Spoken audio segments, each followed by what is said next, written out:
அன்பானவர்களே, அன்பு வணக்கங்கள். மனிதர்களிடையே பலவிதமான மனோபாவங்கள் இருக்கிறது. குணநலன்களைப் போல இந்த மனோபாவங்களும் மனிதர்களை ஆட்டி படைக்கிறது.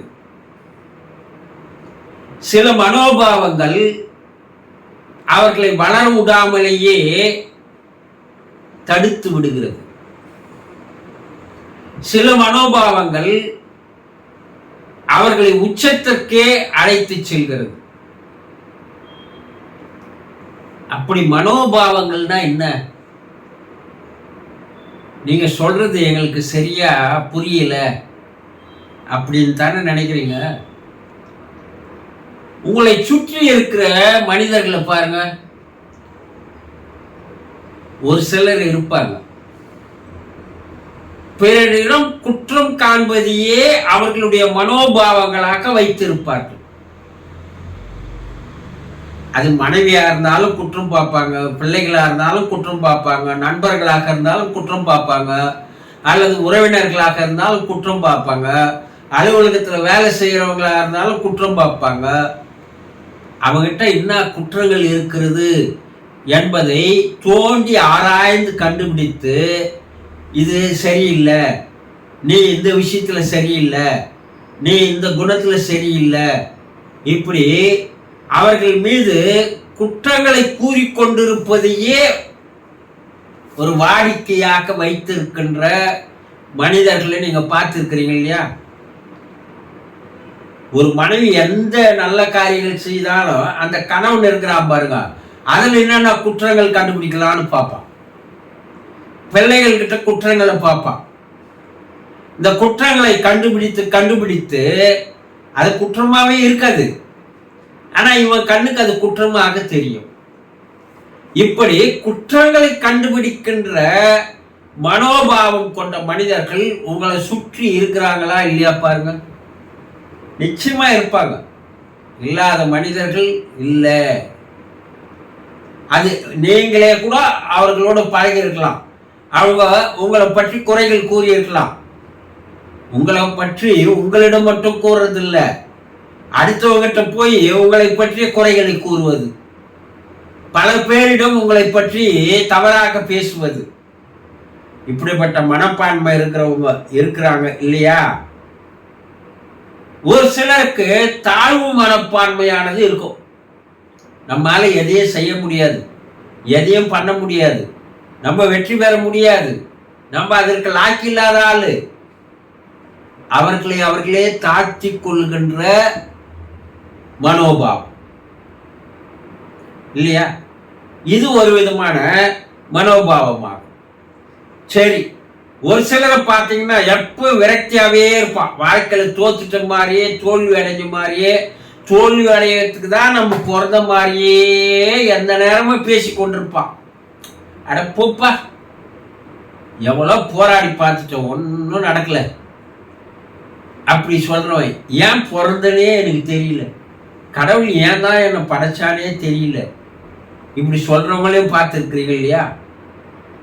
ஒவ்வொரு கேரக்டரை நீங்க ரொம்ப ரிசர்ச் பண்ணி பார்த்தா அவர்களிடம் ஏதாவது ஒரு மனோபாவங்கள் இருக்கும். இப்படி ஒரு சிலர் மற்றவங்க மேல பழி போட்டுக்கொண்டே இருப்பது, இப்படி குற்றங்களை காண்பது, மற்றவர்கள் மீது பழி போடுவது, மற்றவர்களை பற்றி குறைகளை கூறுவது, மற்றவர்களிடம் போய் அதை பரப்புவது, தனக்குத்தானே தாழ்த்தி கொள்வது, விரக்தியிலேயே வாழ்வது, எவ்வளோ மனோபாவங்கள் பாருங்க மனிதர்களிடையே. இந்த மனோபாவங்கள் எல்லாம் அவர்களை வாழ்க்கையிலே வெற்றி பெறுவதற்கோ, சாதிப்பதற்கோ, உச்சத்திற்கு உயரத்திற்கு போவதற்கோ வழிவகையே செய்யாது. அவர்களுக்கு தடையாகவே இருக்கும். முடங்கி போய் விடுவார்கள், முடமாகி போயிடுவாங்க. இப்படி மற்றவங்க மேல குற்றம் சொல்றவனையே பார்த்தோம்னா நம்ம என்ன பண்ணுவோம்? அவனை விட்டு ஒதுங்கிடுவோம். பழி போறவனை பார்த்தா அவனை விட்டு ஒதுங்கிடுவோம். கூச்ச சுவாபம் இருக்கிறத பார்த்தா அவனால எந்த வேலையும் செய்ய முடியாதுங்க, அவனை ஒதுக்கிடுங்க. எதுக்கு லாய்க்கு இல்லாம, அதுக்கு லாய்க்கு இல்லாம அப்படி சொல்றாங்க இல்லையா? அப்போ இது போல மனப்பான்மை இருப்பவர்களுக்கு யாருடைய உதவிகளும் கிடைக்காது. அதுதான் முதல்ல, யாருடைய உதவிகளும் கிடைக்காது. அப்ப அவனால வாழ்க்கையில எதையும் சாதிக்க முடியாது. அப்போ இது போல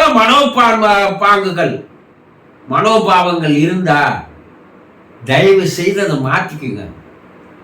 தோல்வி மனோபாவம் இருந்தா அதை முதல்ல வெற்றி மனோபாவமாக மாற்றுங்கள்.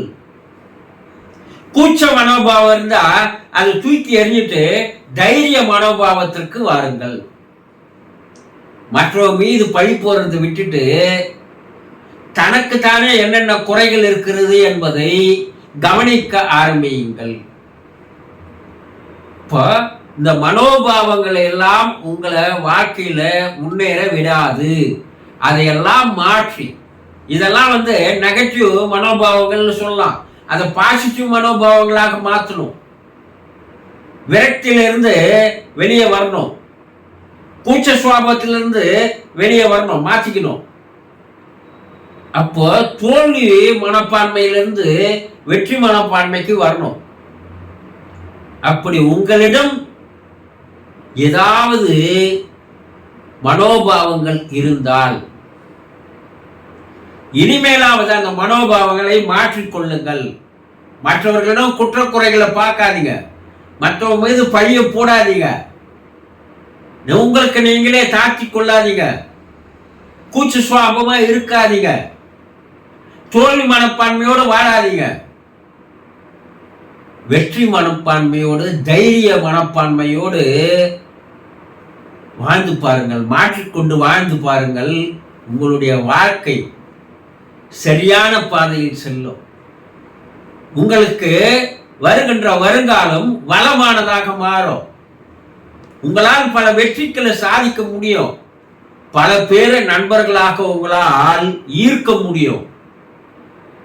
இதையெல்லாம் மாத்திக்கினீங்கன்னா நீங்க ஒரு காந்த சக்தியா மாறுறீங்க. மற்றவங்க உங்ககிட்ட வராங்க, உங்களுக்கு ஒன்று என்றால் உதவிகள் செய்து உங்களை உயர்த்துவார்கள். உங்ககிட்ட குறைகள் இருந்தா யாரும் வரமாட்டான். அந்த குறைகளை நிறைகளா மாத்திக்கினீங்கன்னா, மற்றவங்க கிட்ட இருக்கிற நல்லதை மட்டும் பார்க்க ஆரம்பிச்சீங்கன்னா அவர்கள் உங்களோடு சேர்வார்கள். மற்றவர்களிடம் இருக்கின்ற குறைகளை பார்க்க ஆரம்பித்தால் அவர்கள் உங்களை விட்டு விலகிடுவாங்க. அப்போ மனோபாவங்களை மாற்றிக்கொண்டு பாருங்கள், வாழ்க்கை வசந்தமாக மாறிவிடும். சந்தோஷம்.